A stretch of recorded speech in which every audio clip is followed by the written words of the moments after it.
میں اللہ کا بہت شکر ادا کرتا ہوں، یہ لوگ بھی شکر ادا کرتے ہوں گے کہ ہمارے زمانے میں اتنے فتنے نہیں تھے اور ذہن اور دل و دماغ کو منتشر کرنے والی اتنی چیزیں نہیں تھیں، جس کی وجہ سے بحمد تعالیٰ جب ہم کتاب کھول کے بیٹھتے تھے تو گھنٹوں کیا کئی گھنٹوں کتاب پر نظریں جمائے ہوئے اور دل و دماغ میں اس کی عبارتیں اور حروف و الفاظ بسائے ہوئے رہتے تھے، اور اسی طرح سے ہم لوگوں کا دور طالب علم گزرا۔ تو میرے کہنے کا مقصد یہ ہے کہ آپ ابھی طالب علم ہیں، پڑھ رہے ہیں، لکھ رہے ہیں، نصیحت کرنے کے باوجود بھی، اساتذہ کے ہزار سمجھانے کے باوجود بھی بعض طلباء کی یہ فطرت ہوتی ہے کہ وہ سنتے نہیں، سمجھتے نہیں، وہ اسی زمانے کو اپنا سب کچھ سمجھتے ہیں کہ اسی میں سب کچھ کر لینا چاہتے ہیں۔ ہر چیز کے کرنے کا ایک وقت آتا ہے۔ آج اساتذہ کے ہاتھ میں موبائل ہے، ہمارے ہاتھ میں موبائل ہے، اور ہم جب چاہتے ہیں اس کو دیکھتے ہیں، جتنا چاہتے ہیں استعمال کرتے ہیں، اور بحمد تعالیٰ ہمیں یہ سکھایا گیا کہ ہر چیز کا صحیح استعمال کیا جائے، تو ہم بحمد تعالیٰ صحیح استعمال کرتے ہیں۔ لیکن یہی جو موبائل ہے اگر ہمارے بچپن میں ہمیں دے دیا جاتا تو نہ آج سلمان فریدی کو آپ جانتے، نہ یہ آپ کے استاذ بنے ہوتے، بلکہ ادھر ادھر ٹائم انہوں نے گزار دیا ہوتا، بیکار میں دن گزار دیے ہوتے، اور یہ لوگ پچھتا رہے ہوتے۔ دیکھیے زندگی سب کا امتحان لیتی ہے، ماں باپ کے زیر سایہ ہو، مدرسے میں رہ رہے ہو، آزادی ہے تو آپ کو بڑی خوشیاں ہیں، آپ سمجھتے ہو یہی زندگی ہے۔ نہیں، اس کے بعد جو آگے کی زندگی آنے والی یہ ہر ایک کا امتحان لے گی۔ پھر آپ پچھتائیں گے کہ کاش میں نے پڑھ لیا ہوتا، کاش اساتذہ کی باتیں سن لی ہوتی، تو یہ نوبت نہ ہوتی۔ اس لیے عزیز طلباء، آپ ماشاءاللہ ایک شاندار ادارے میں پڑھ رہے ہو، بہت اچھا تعلیمی نظام ہے، اچھے اساتذہ آپ کو ملے ہیں، جو پڑھنے کا ٹائم ہے آپ پوری توجہ کے ساتھ آپ تعلیم میں لگائیں۔ جو لوگ حفظ و قرأت کر رہے ہیں، حفظ پڑھ رہے ہیں، وہ ماشاءاللہ جو وقت ہے، رات کا وقت ہے، دن کا وقت ہے، پوری توجہ اس میں لگائیں۔ ٹائم آئے گا انشاءاللہ تبارک تعالیٰ کہ آپ جو سوچ رہے ہیں کہیں گھومنے کے بارے میں، کہیں جانے کے بارے میں، کہیں پروگرام کے بارے میں، کہیں شادی بیاہ کے بارے میں، کہیں رشتے داری نبھانے کے بارے میں، یہ سب آگے کے ٹائم آئیں گے۔ میں کل وہاں لکھنؤ میں اسٹوڈنٹ کے سامنے تقریر کر رہا تھا، میں نے بیٹھے بیٹھے کچھ شعر لکھے تھے، میں نے لکھا تھا: دکھ درد مٹانے میں نہ تاخیر کریں گے، کردار سے اسلام کو تحریر کریں گے۔ واہ واہ واہ، سبحان اللہ، کیا بات ہے، سبحان اللہ۔ دکھ درد مٹانے میں نہ تاخیر کریں گے، کردار سے اسلام کو تحریر کریں گے۔ جو لوگ مصائب کے اندھیروں میں گھرے ہیں، جو لوگ مصائب کے اندھیروں میں گھرے ہیں، ہم ان کی شب درد میں تنویر کریں گے۔ واہ واہ واہ، سبحان اللہ، سبحان اللہ، واہ واہ۔ حالات کتنے خراب ہیں، دیکھ رہے ہیں نا آپ، جتنی سمجھ اللہ تعالیٰ نے اس عمر میں آپ کو دی ہے، آپ مکمل سمجھ رہے ہوں گے کہ دنیا ہم کو مٹانے پر تلی ہوئی ہے، اور ایسے میں اگر کہیں کوئی کام آ رہا ہے تو وہ ہماری اور آپ کی لائن کے لوگ ہیں، اور جو ہم سے جڑے ہوئے ہیں وہ کام آ رہے ہیں، ورنہ دنیا آج بھی عیش و عشرت میں لگی ہوئی۔ توفیق بھائی، اتنی ضرب پڑھنے کے باوجود بھی ان کو دین و ایمان اور قوم کا کچھ پتہ نہیں ہے۔ جو لوگ کام آ رہے ہیں وہ کون؟ ہم یا آپ، یا جو ہم سے قریب ہیں۔ اس لیے یہ دور اس بات کا اور زیادہ متقاضی ہے، یہ دور اس بات کا اور تقاضا کرتا ہے کہ ہم اپنی فیلڈ میں اور محنت کریں۔ ادھر ہے آنکھ کشتی پر، ادھر گرداب پر بھی ہے۔ جو کشتی میں بیٹھتا ہے سمندر میں، آپ نے دیکھا نا، جو کشتی پر بیٹھتا ہے تو اس کا کام یہ ہوتا ہے کہ وہ کشتی پر بھی نظر رکھے کہ وہ ڈگمگا نہ رہی ہو، لوگ صحیح سے بیٹھے ہوں، اور ادھر ادھر بھی نظر رکھے کہ کہیں کوئی موج تو نہیں اٹھ رہی ہے، کہیں کوئی کسی طرف سے طوفان تو نہیں اٹھ رہا ہے۔ گرداب کہتے ہیں طوفان کو، بھنور کو۔ ادھر ہے آنکھ کشتی پر، ادھر گرداب پر بھی ہے، بھروسہ رب پہ ہے لیکن نظر اسباب پر بھی ہے۔ بھروسہ رب پہ ہے لیکن نظر، بھروسہ رب پہ ہے لیکن نظر اسباب پر بھی ہے۔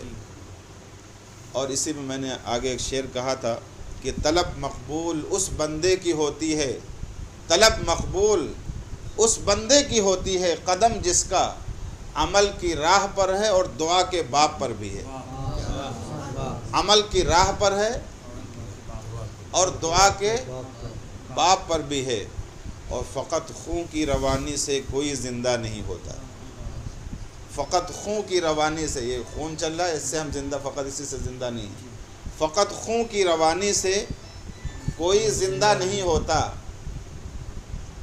مدار اس باغ کا، زندگی کے باغ کا جو مدار ہے، مدار اس باغ کا عزم و یقین کے آب پر بھی ہے۔ زندگی کا جو باغ ہے اس کو آپ عزم، یقین، استقامت، جرأت، ہمت، بے باکی، اس سے آپ سینچیے زندگی کے باغ کو۔ فقط خون کی روانی سے کوئی زندہ نہیں ہوتا، مدار اس باغ کا عزم و یقین کے آب پر بھی ہے۔ اور فریدی اہل حق کے مال و جاں ہی بس نہیں زد میں، فریدی اہل حق کے مال و جاں ہی بس نہیں زد میں، حکومت کی نظر اب منبر و محراب پر کی۔ حکومت کی نظر، فریدی اہل حق یعنی ہماری جان اور مال ہی پر بس نہیں ہے، بلکہ ہماری نشانیاں، جو ہماری تعلیم گاہیں ہیں، جو ہماری عبادت گاہیں ہیں، ان پر بھی حکومت کی نظر آ چکی ہے، اور یہ صاف صاف نظر آ رہا ہے۔ تو اس لیے عزیز طلبہ، اگر کامیابی حاصل کرنا چاہے تو چاہے حکومت ہند ہو یا کفر ہو، باطل ہو، کہیں ہو، تو صرف ایک طریقے سے ہم کامیابی حاصل کر سکتے ہیں کہ ہم ہنر پیدا کریں، ہم تعلیم اپنے اندر، تعلیمی بیداری اپنے اندر لے کے آئیں۔ تعلیم کے حوالے سے بہت پہلے میں نے ایک کلام لکھا تھا، کچھ شعر مجھے اس وقت ذہن میں آ رہے ہیں کہ فروغ کمال بشر علم ہے، فروغ کمال بشر علم ہے، انسان کا جو کمال ہے اس کو فروغ دینے کے لیے علم کی ضرورت پڑتی ہے۔ فروغ کمال بشر علم ہے، ضیائے دماغ و جگر علم ہے، ضیائے دماغ و جگر، اور ملا اس کو سب سے نمایاں مقام، ملا اس کو سب سے نمایاں مقام، سیاہی میں مثل قمر علم ہے۔ اس پوری کائنات میں اگر کسی چیز کو سب سے بلند مقام دیا جا سکتا ہے تو وہ علم ہے۔ ملا اس کو سب سے نمایاں مقام، سیاہی میں مثل قمر علم ہے، اور یہیں سے نکلتا ہے ہر اقتدار، کیا کہنے، واہ واہ واہ، یہیں سے نکلتا ہے ہر اقتدار، کہ سب سے بڑا تاجور علم ہے۔ ایک بچہ پیدا ہوا، پلا بڑھا، اس کے ماں باپ جانتے ہیں، چند رشتہ دار جانتے ہیں، وہ کسی شہر میں پہنچ جائے، کہیں پہنچ جائے، اجنبی ہے، کوئی اسے نہیں جانتا، کوئی اسے عزت نہیں دیتا، کوئی اسے اعزاز و اکرام سے نہیں نوازتا، اس کی اپنی کوئی خاص پوزیشن نہیں ہے۔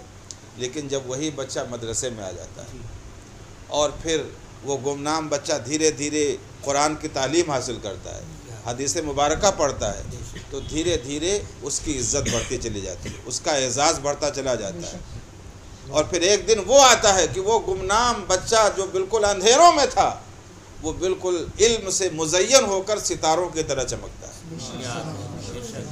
ستارہ تو ایک وقت آتا ہے ڈوب جاتا ہے، لیکن اس کی زندگی کا ستارہ کبھی نہیں ڈوبتا، حتیٰ کہ مرنے کے بعد بھی لوگ اسے یاد کرتے ہیں۔ آج امام احمد رضا علیہ رحمۃ و رضوان جن کا کلام پڑھا گیا، کس بنیاد پر آج دنیا عزت سے نواز رہی ہے، اور یہ اقتدار کس بنیاد پر ملا ہے؟ علم و فضل کی بنیاد پر۔ یہیں سے نکلتا ہے ہر اقتدار کی سب سے بڑا تاجور علم ہے، اور سمائی ہے کونین کی وسعتیں، سمائی ہے کونین کی وسعتیں، تلفظ میں بس مختصر علم ہے۔ واہ واہ واہ، سبحان اللہ، زندہ باد زندہ باد، واہ واہ، سمائی ہے کونین کی وسعتیں، تلفظ میں بس مختصر علم ہے، زمانہ ہے بے جان اس کے بغیر، ہے دنیا بدن اس کا سر علم ہے۔ زمانہ ہے بے جان اس کے بغیر، ہے دنیا بدن اس کا سر علم ہے، اور ہے اقرا سے آغاز وحی خدا، ہر ایک حکم سے پیشتر علم ہے۔